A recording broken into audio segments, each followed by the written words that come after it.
Here we go. We're all ready to go. So, Bruchim Habayim, welcome everyone. Delighted that you've joined us once again on Thursday morning for a little bit of study of Parsha Plus. And some of you have various understandings, and those are correct about what exactly is Parsha and what exactly is the plus. So that balance varies from week to week, and I'll leave it up to you how relevant and connected my comments are in terms of connection to the specific parsha we discussed that day. So I'm going to begin with something we left off with last week. I gave you all an assignment, some of you may not have been here, where I'd asked you to try to find and explore the music of a culture with which you're not familiar, and try to find something that you've never heard before, for whether it's awkward or unfamiliar, however you might have defined the criterion for your search. And we're not going to listen to the pieces you chose, but I'd like to hear from some of you who did manage to take the assignment seriously. And just what I'd like to ask you is, what did you choose? Why did you choose it? And what did it do for you or to you? So I heard through email from a few of you during the course of the week, who here chose something that they'd be willing to share and respond to those questions I suggested now? Just put up your hands. I hope somebody did the assignment. Barb, you're on. So again, the questions are these. Tell us what you chose, why you chose that, and what it did to or for you. I chose Inuit throat talking, throat singing. I had heard about it and I just wanted to learn more about it. It's really quite interesting, most unusual because we don't tend to think of it as music.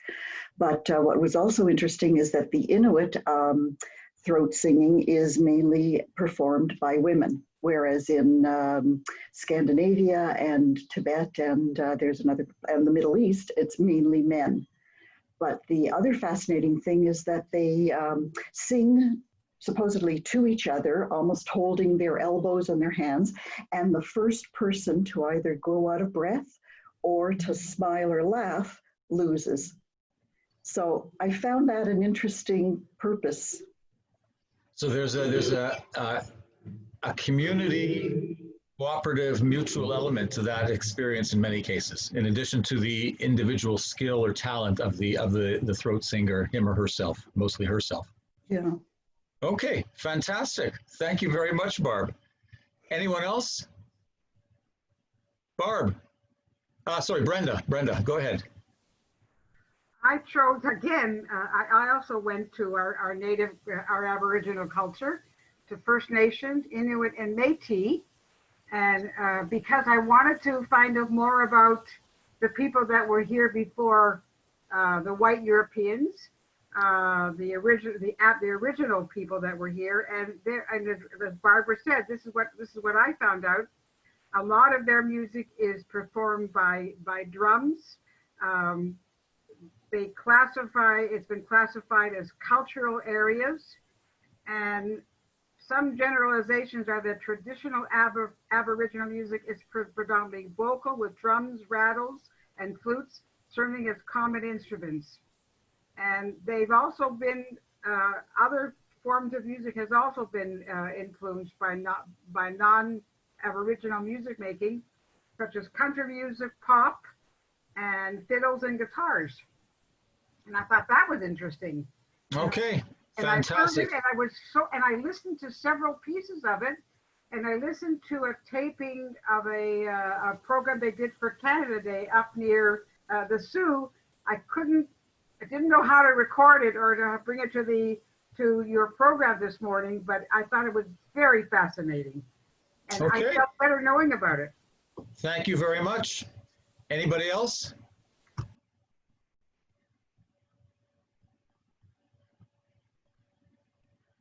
All right, so hopefully you'll, Avi, now you're on. Okay, Avi, just put yourself off mute. There we go. What did you? Sorry, I was just getting water. Yeah, I after your class last week, I was trying to I did some research because, like, why not? And I found a interesting take on Indian music that there are so many relevant aspects of the music, like classical, rock, jazz, hip hop, but it's all from the same culture. Indian rock, hip hop rock, hip hop Indian. I chose it because you don't hear that type of music every day. Like, you don't feel that, like, if you're Indian, you have that sense of music every other day, or how much times you listen to that music. But it just feels like, since my mom's brother's cousin's wife is Indian, so, like, I have some sense of that aspect, because I went to the Indian wedding. The way that she was brought in to the wedding ceremony was Indian. So I have that aspect. Okay, great. Thank you very much, Avi. Judy, you had your hand up before. Did you want to share something? No? Okay. All right. Barb, you had a comment? Just with response to Avi, it's interesting when I started to do this looking, there are a couple of wedding singers, the Inuit wedding songs. And I listened to something very different from Eresh Shel Shoshanim. I'll say, yes. Okay, so thank you all very much. And as I suggested, I hope you continue to take that assignment seriously on a weekly basis, not just something a one-time deal, but to continue to explore the music of other cultures. As we learned last week, music is one way of entry into other cultures that is often less intimidating, less threatening, and more welcoming, and being able to have something come in common than other ways of perhaps direct dialogue or so. Marla, did you want to share? I see you wrote me a text. Marla, would you like to share what your experience was? Just if you didn't hear, I'd been asking people just to share something about what they did with regards to the assignment, what they chose, why they chose it, and what it did to or for them. So Marla, would you like to share that vocally? You just have to unmute yourself first.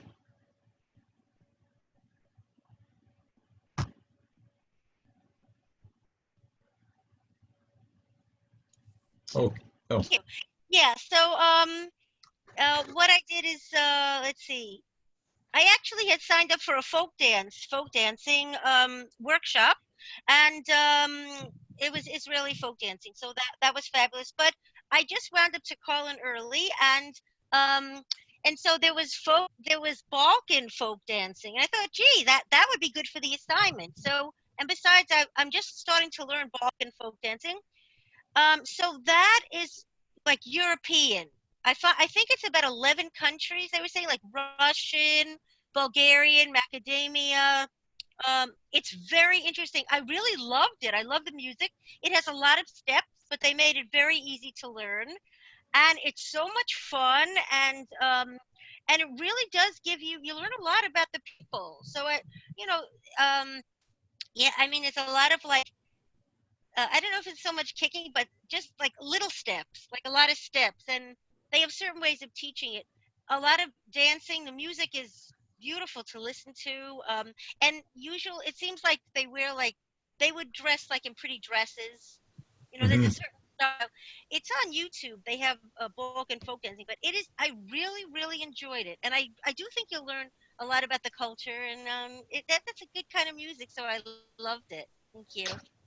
Okay, fantastic. Thank you very much, Marla. And I think in addition to music, certainly dancing comes into play with regards to music. And dancing is also perhaps a less threatening way to indulge or engage with another culture.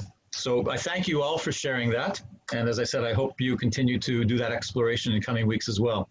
So I'm going to use my prerogative, one that I didn't offer to you, to play something that I listened to. But before I do that, I want to talk a little bit about the parsha.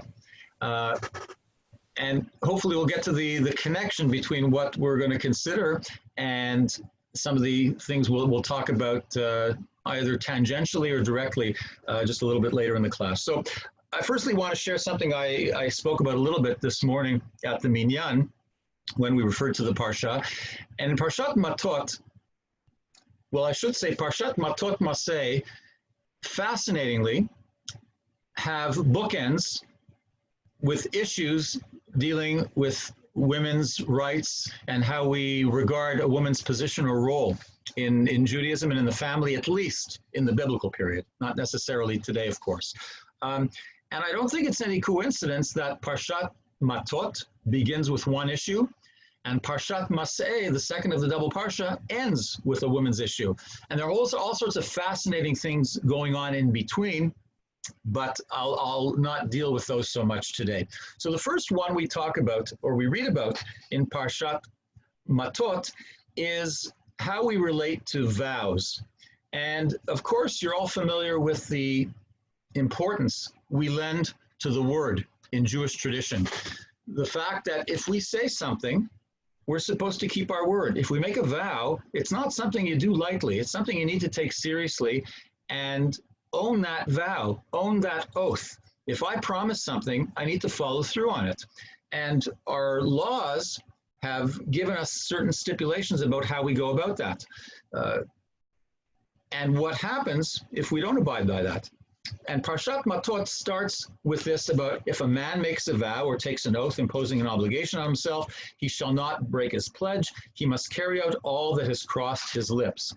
If a woman makes a vow to the Lord or assumes an obligation, and you assume it's going to be the same kind of thing. Of course, as we continue with regards to the women making a vow, had it been exactly the same, then it might have started, as with other laws, ish o isha, a man or a woman if they make a vow. But because it doesn't start with that, the moment it says if a man makes a vow, and then we see later if a woman makes a vow, we already know. We've been given an indication by that immediate separation, there's going to be some differentiation in how we relate to a woman's vow as opposed to a man's vow. And we learned from the text of Parshat Matot, in brief, that a man makes a vow, he's got to keep it, whatever his lips uttered have to be fulfilled. When it comes to a woman, it says this: if she's living in her father's home, and Rashi later explains that as a very brief period in a woman's life between the ages of 11 and 12, but regardless of that, then if the father hears it, then the father can cancel that vow. If he hears it on the day that he hears it, he can cancel on that day. If he doesn't hear it on the same day or doesn't respond and remains silent, then that vow is valid and relevant and the woman has to abide by it. Similarly, if a woman gets married in her husband's house, same rule, if she makes a vow and her husband hears it, he can cancel that vow the same day he hears it. If he doesn't and remains silent, then the vow is valid. So your initial impression of that would be, well, here's just another example of how women are under the authority of men. They are subservient. Their rights are suppressed by machoism, or however we define it, or simply I wouldn't go so far as to call it misogynist. I don't think that's fair, but certainly a society and a culture that seems to hold the word of a man more importantly than the word of a woman, or the fact that a woman doesn't have that obligation, so there's no reason to say that she should have to abide by it. And it's the husband who takes that authority. But of course, if he doesn't, and she does make that vow, then she does have to abide by it. So it's a conditional obligation to abide by an oath or a vow as long as the husband or the father hasn't canceled that vow out. All right, so we have this understanding that we differentiate between what a woman says and what a man says in terms of their ability to make an oath and for it to be taken seriously. So you might say that's somewhat problematic. And I quoted Rabbi Stacy Offner, who has gone to the trouble of trying to interpret this in different ways. The fact that today, certainly that reflects a society and a culture in ancient times that may not and should not be relevant today. And then we talk about oaths, certainly between partners, whatever their gender, there has to be a mutuality of oaths, meaning you don't make an oath within the framework of a relationship without considering or consulting the other, because if you're in a meaningful, significant relationship, whatever you promise is going to have implications for your partner. And therefore you need to be willing to consult and seek mutuality with that kind of oath or promise. It's not that one can cancel the other, as the Bible suggests, but one needs to be consulted, and one can certainly offer an opinion and perhaps try to convince the person who made the oath that this is going to have implications and affect their relationship or the other personally, and they need to perhaps reconsider that. So there's this idea of re-examining this whole process of oath-making, but there's no question the Bible reflects a time when that wasn't the case. Okay, jump to the end of the parsha. We read last week about the daughters of Slovkhad, somebody who had died without any sons, and what happens to that person's inheritance. So the Bible told us last week, the Torah suggested, after Moses consults with God, that if a man has no sons, then the inheritance goes to the daughters. And that seemed like a wonderful victory for women's rights. Not really on the face of it, because if you think about it, if they have sons, then the woman does not have the inheritance rights. It's only if there are no sons that the Torah suggests, through God's intervention in this case, that a woman may inherit the land. And then, of course, in this week's parsha, right at the end of the parsha, it says that, well, that's great, but just as we listen to the daughters of Slovkhad and their concern for their inheritance rights, now the men of that tribe are presenting their case. They're saying, well, that's all fine and good, but what happens if these women who had no brothers to maintain the territorial integrity of the family within the tribe, if they marry outside to another tribe, and if they've inherited that land, that means you're going to have these little pockets of land within a tribal territory that belong to others. If to push the case to perhaps contemporary absurdity, of course, it's not a matter of inheritance, but if you think about a country, whether in South Africa during apartheid, when there were these little black territories patchworked within South Africa, or today, when you talk about different areas of Palestinian authority within Israeli territory, perhaps annexed sometime in the future, we don't know. What does that say about the territorial integrity and the ability to maintain a cultural, tribal, national identity within that type of situation? So, having pushed that point a little perhaps too extreme, the Torah suggests through Moses that, well, they can choose whom they want to marry, but it's got to be within the tribe. So the rights allowed them in Parshat Pinchas are somewhat qualified by this. And fascinatingly, the daughters of Slovkhad, they accept that. They don't further question this ruling. And whom do they marry in the end? They marry very close relatives, the sons of their uncles, apparently. And what does that mean? It means that they're very practical women. They saw that, well, we can't fight the entire system. We've been allowed a certain privilege within a male-oriented system, but in order to enjoy it, if we marry distant relatives within the tribe who don't know us, we go into their homes, and it's going to take a long time for us to establish some kind of authority, familiarity, and recognition and acknowledgement of ourselves. If we marry those that we already know, we already have that. And therefore, we're more likely to be respected because these people already know us.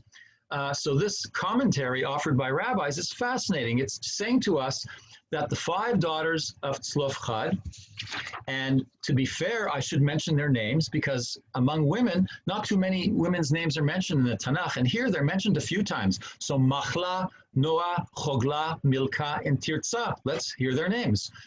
they apparently choose very wisely how to protect their rights within a system that perhaps on the face of it is not fair in our cultural understanding, but possibly and probably in theirs as well, if not to the same extent.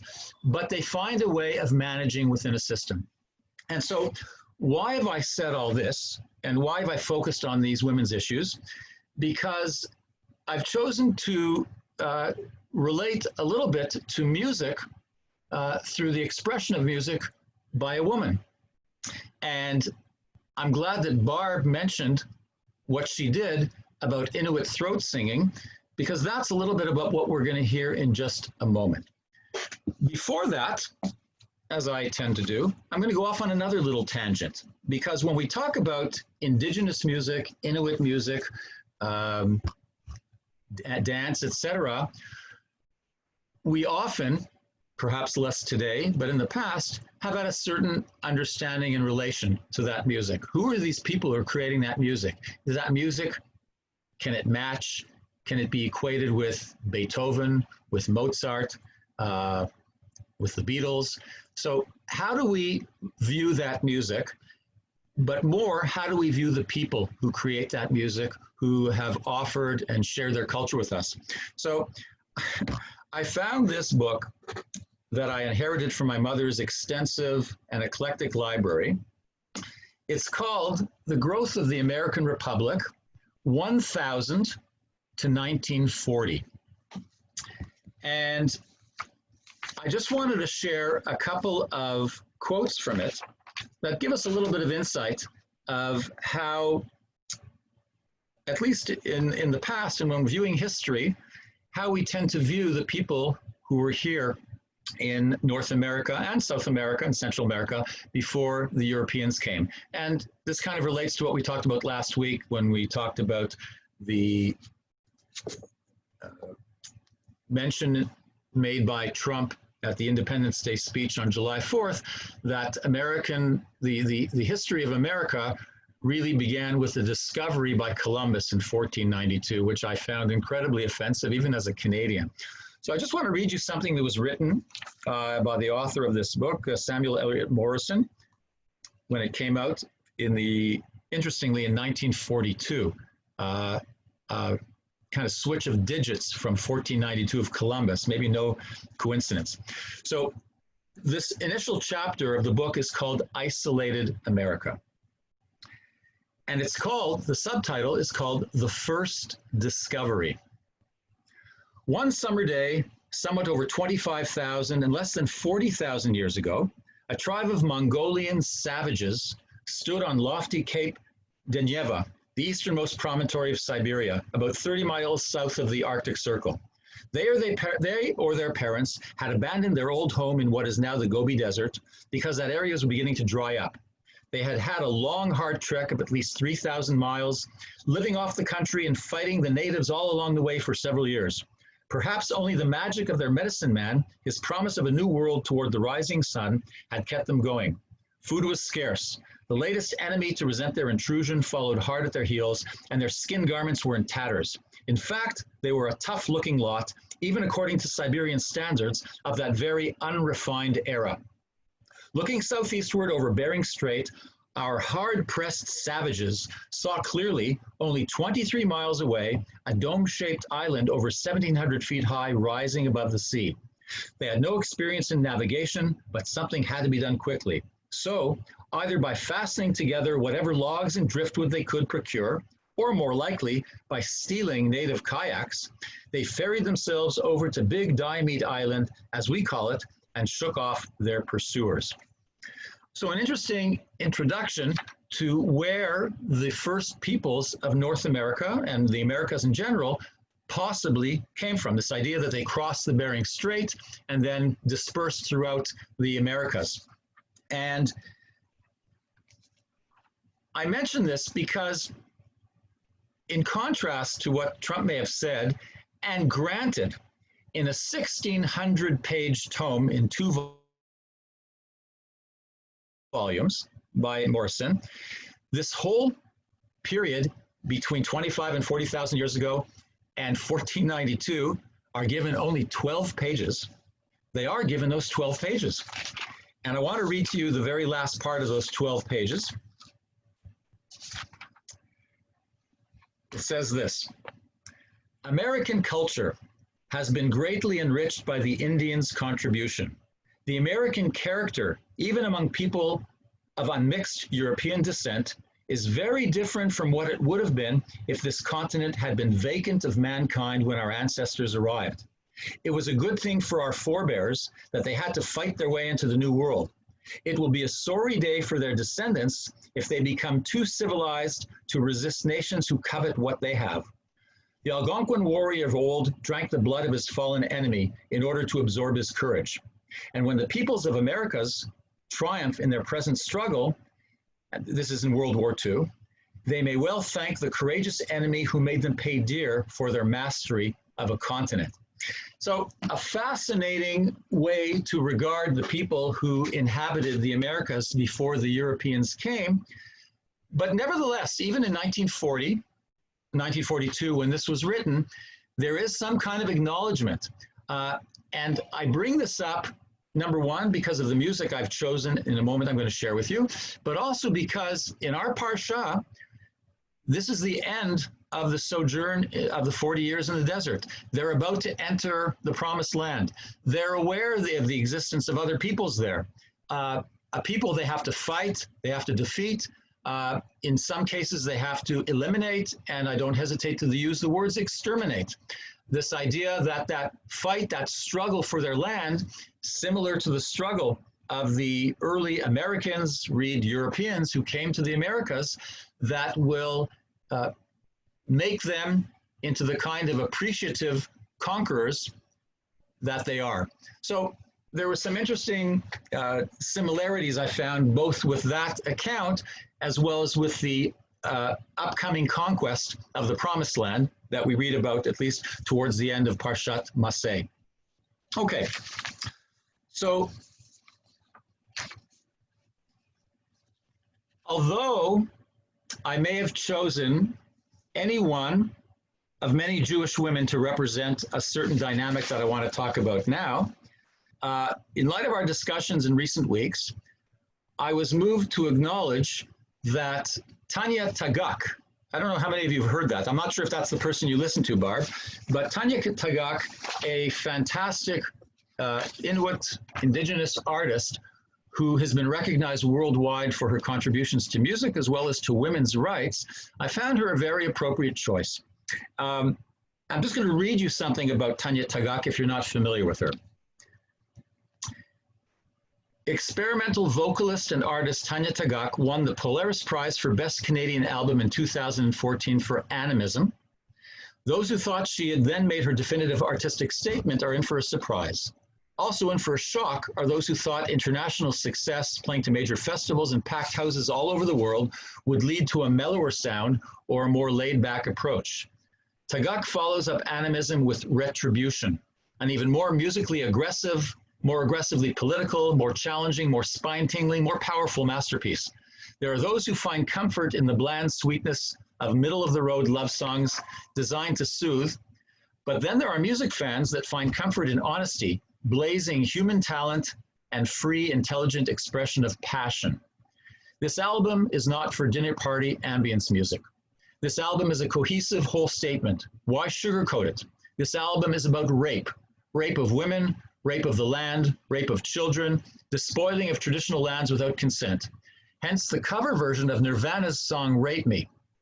It's at least 100 times more chilling than the original. Retribution is Tanya Tagaka's portrait of a violent world in crisis, hovering on the brink of destruction. It's a complex, exhilarating, howling protest that links lack of respect for women's rights to lack of respect for the planet, to lack of respect for indigenous rights. It's an album about celebrating the great strength of women. It's about rejecting the toxic, militaristic masculinity that's taken over the world since the rise of Western industrial capitalism and is rapidly destroying human life support systems through climate change and pollution. So a pretty powerful introduction to Tanya Tagaka. And I'm not going to play anything from Retribution because I found, although that I found incredibly perhaps exhilarating might not be the word, but it was shocking and enlightening. I found her music on her earlier album, Animism, a wonderful appreciation and an opportunity to understand how much in connection Indigenous people are, Inuit people are with their environment, with nature. And pretty much all the songs on that album relate to different animals, to different elements of nature. Very powerful album. I want to play for you something that is similar to one of the pieces on that called Origins. And I think her ability to project a non-verbal yet vocal connection to nature through music is something that we often take for granted. We're always looking for powerful lyrics. We're often looking for things that describe in a language that we can understand, something with which we can identify.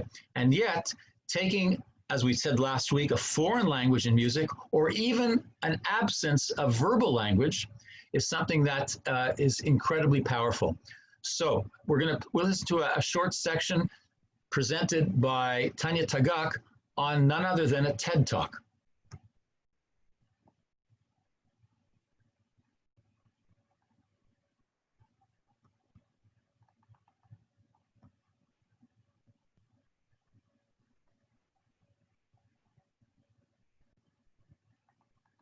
And I'll just ask for a thumbs up to make sure that you can hear what's being sung.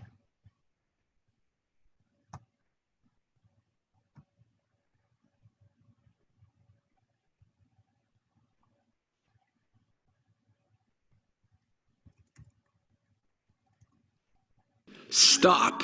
Oops. Before you buy more laundry detergent, say no to wasteful plastic laundry jugs. Why? In North America alone, over 700 million laundry jugs. Sorry about those ads.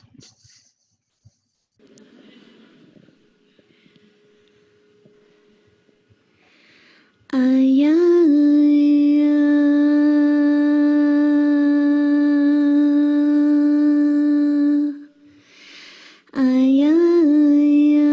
you hear?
Okay, so let me just hear what you thought of that. Who'd like to share some kind of impression? Brenda, go ahead. Really interesting.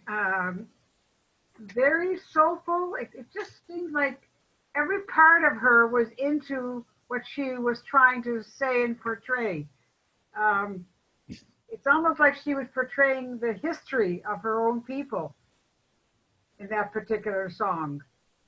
She really, every muscle was in it, every part of her was in it, heart and soul. Anybody else? Ruth, go ahead. Just unmute yourself first.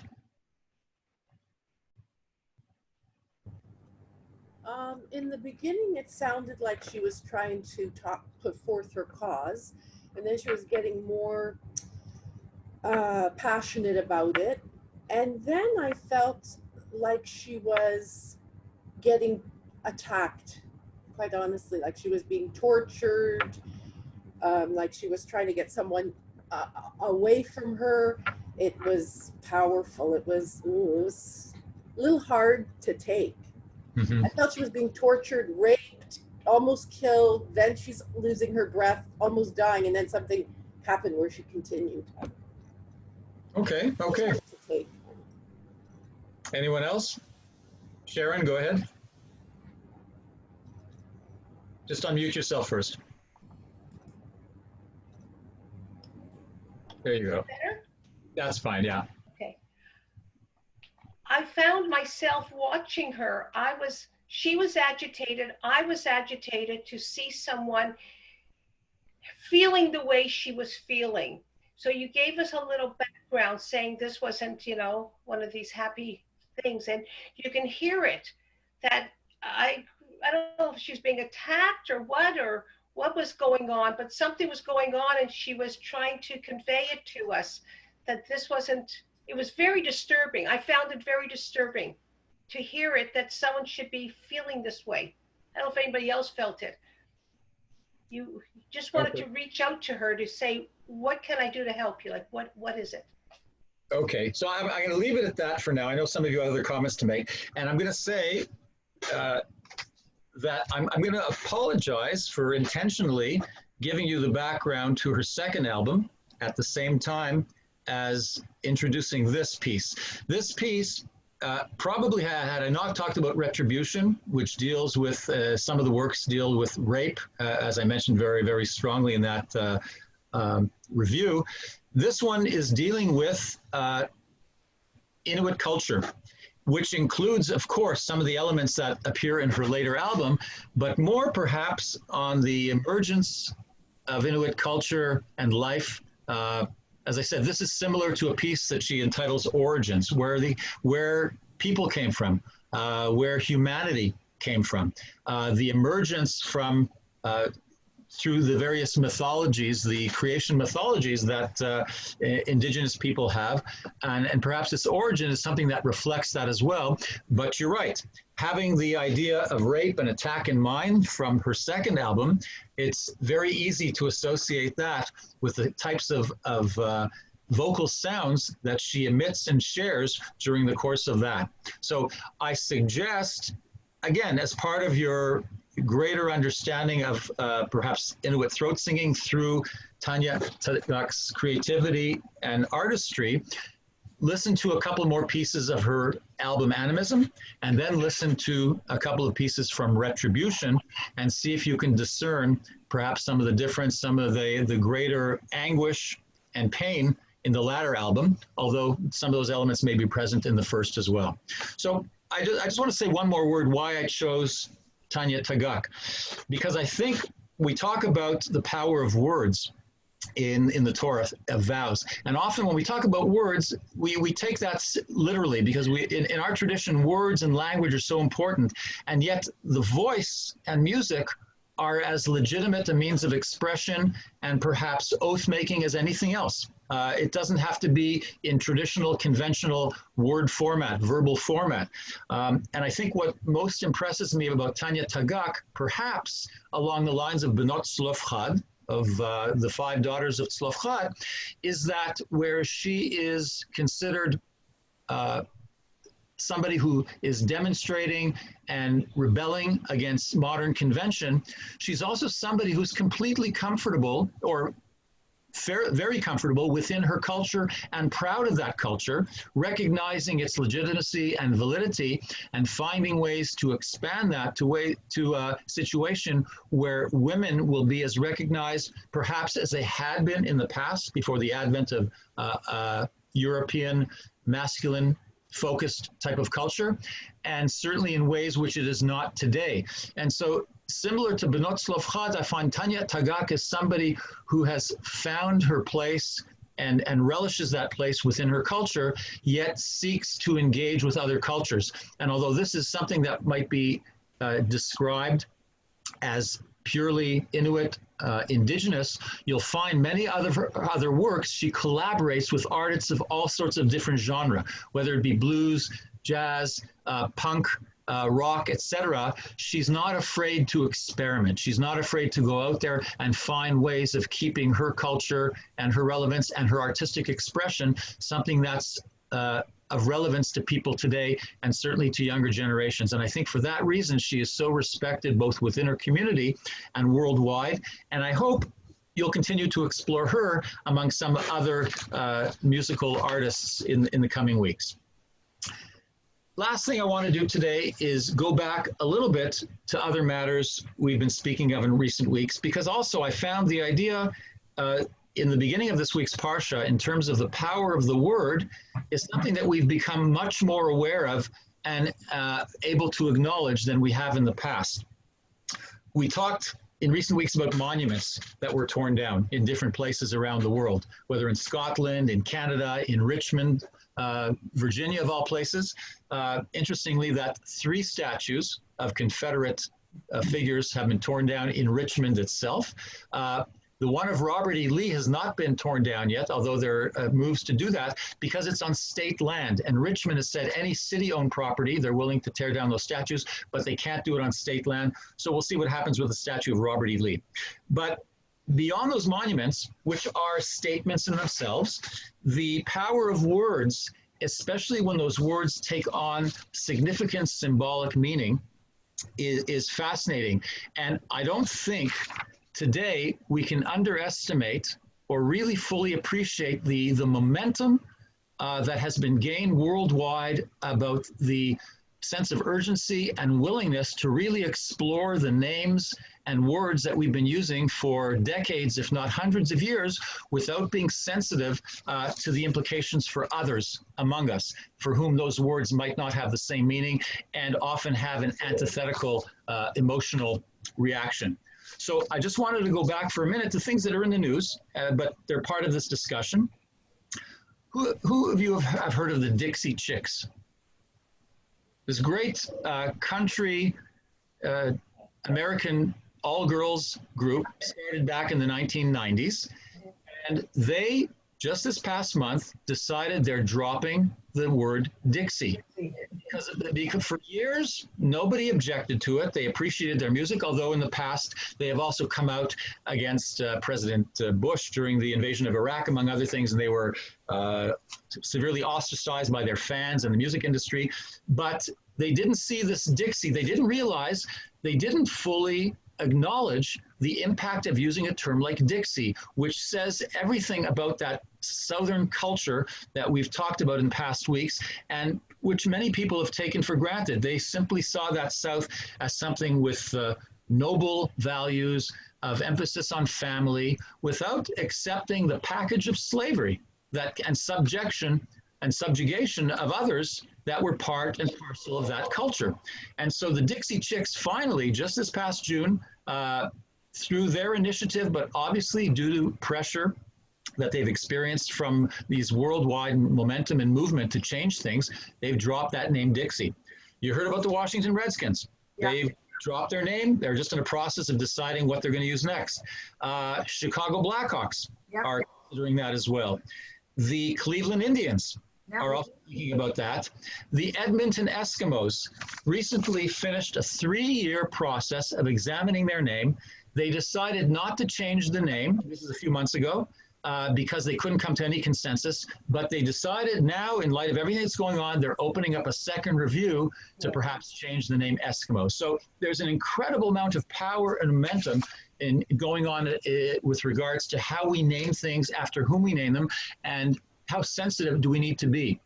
So one of the solutions, of course, is simply changing the names. We talked about the implications of that as well. You remember I mentioned Dundas Street, named after Lord Dundas, who was instrumental in putting off the abolition of slavery in the late 18th century. They estimate probably by 15 years. We can only imagine how many tens of thousands of black people might have been saved and spared that horror had the British abolished slavery 15 years earlier than they did in the beginning of the 19th century. And so John Tory, Mayor John Tory, when he was asked about the proposed name change at a flag-raising ceremony last month, he said, as with many of us, and honestly, he wasn't aware of why Dundas Street was called Dundas Street, despite studying Canadian history in university a long time ago. So we laugh at that, but it's our reality. Most of us haven't got a clue after whom the streets and institutions in our own city are named. So if you think about it, what other names of Toronto streets might we consider changing, and how to change it? Do we remove or replace and perhaps put a new sign on top with an explanation? Because otherwise, if we simply take them away, what's going to happen a generation later? We have lost a teaching moment. We've lost the opportunity to explain to somebody, why is the street named the way it is? Because we changed the name. Because the name before may have been wonderfully appropriate for several hundred years or decades, but we came to the understanding finally that it's not appropriate in our day and age. And we have to have indication of that. We can't put them away in storage or destroy them or toss them, because we're not going to be able to explain why these things took place. And the process of acknowledging and coming to the realization that change is required is something we need to teach to our kids. I go on a weekly walk with my daughter. We try to go for an hour and a half to 2 hours. And among other things, we often try to focus on some kind of historical or park plaque and commit, that is, I suggest to her that she do research when we get home, to looking into the origin of a name or who the person was. Now, admittedly, we haven't always followed through on that, but both of us, I proudly or humbly claim ignorance of a lot of those names as well, both of us have learned a lot about some of the important personalities in Toronto's history that we knew nothing about before. We haven't discovered a lot of people who are the kind of characters we want to omit or delete from there, but we have found and discovered things about various institutions that are wonderful institutions that were established in earlier periods, and only a plaque remains because the building was torn down for whatever reason. Shelters, the first women's shelter in Toronto is not far from where we live. That was established back in the late 1960s, and things like that. So sometimes we live in a city, we haven't got a clue about its history other than some grand picture provided for us in textbooks or in a university course that obviously doesn't teach everything that might be worthwhile. So are we curious enough about such matters, whether in Toronto, Canada in general, or with regards to our own Jewish traditions and history? So let me ask you this, and just kind of show me by a show of hands. When was the last time we, I include myself there as well, looked closely and critically at something as basic as the Canadian national anthem, O Canada, or at Hatikvah, the Israeli national anthem, and considered whether these expressions of national identity and pride reflect a current portrayal of our most cherished values. Do they fit in with the momentum of the moment that I referred to earlier? Do they address in any way or act on the injustices that have gone unacknowledged or ignored in the past? So, whereas I might have thought about doing it today, I decided that it's not fair because it's not enough time to consider it. So what I'm going to ask you to do as an assignment for next time, I want you to take a look at O Canada, both the current English version, the original English version, the French version, and a translation of the French version. And I want you to take a look at all those expressions of Canadian nationality, solidarity, and tell me, again, we're not going to do it now, I want you to research that and tell me if you think that there's anything in that anthem that, in light of everything that's going on today and our increased awareness and perhaps sensitivity to others who live among us, whether that anthem is something that might need to be dismantled, something needs to be altered, removed, or perhaps added while maintaining the original phrase so that we have an opportunity to understand where we have come from and where we are today and why we feel those two do not reflect the same situation, the same sense of values. And I want you to do the same thing with Hatikvah, the Israeli anthem, and see if everything that is mentioned in Hatikvah properly and fairly expresses what it should about the state of Israel today, as it is, and perhaps as we would like it to be. So that's a pretty challenging assignment, admittedly, but I'd like you to seriously consider that because of all the things that are going on now, but of all the things that are in this week's parasha. We talk about the meaning of words, the power of words, and what the implications are if we don't abide by them. So if we say something, whether it's in the form of an oath or not, if we put out a word there, Washington Redskins, what are we saying? And are we willing to abide by the value that that expresses, or do we need to reconsider?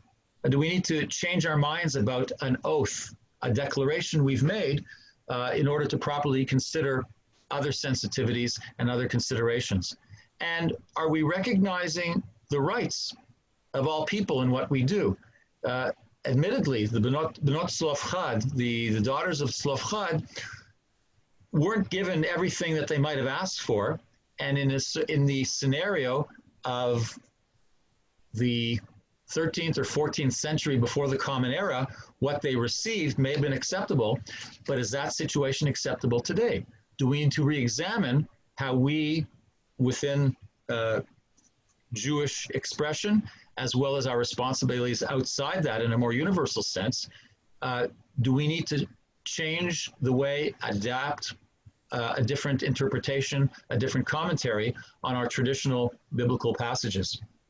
And I ask you to keep that in mind when you're doing this assignment, but I want you to try to do it as honestly as possible.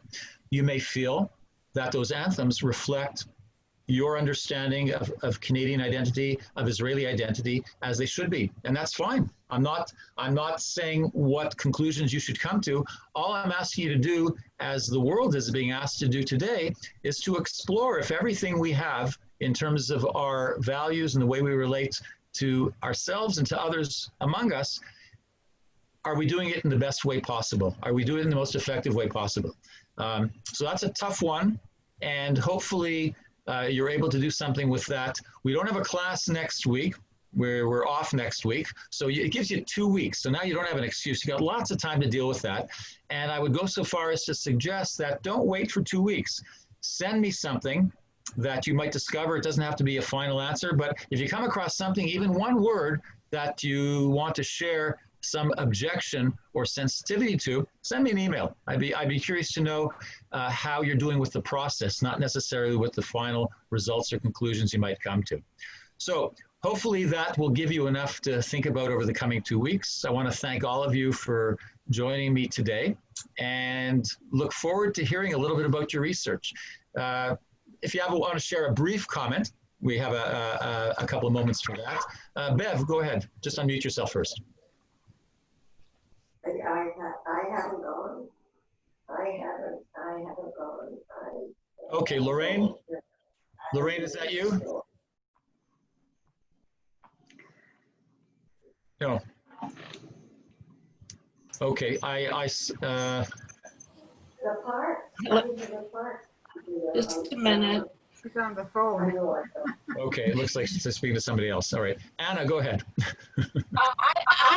I always felt that in Canada, our home and native land, I've always objected to the word native, maybe because I'm not a native of Canada.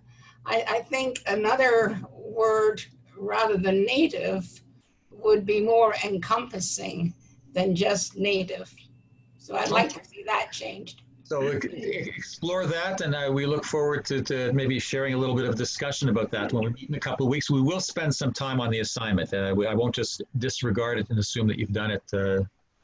Okay. Sharon, go ahead. Okay, I was just going to say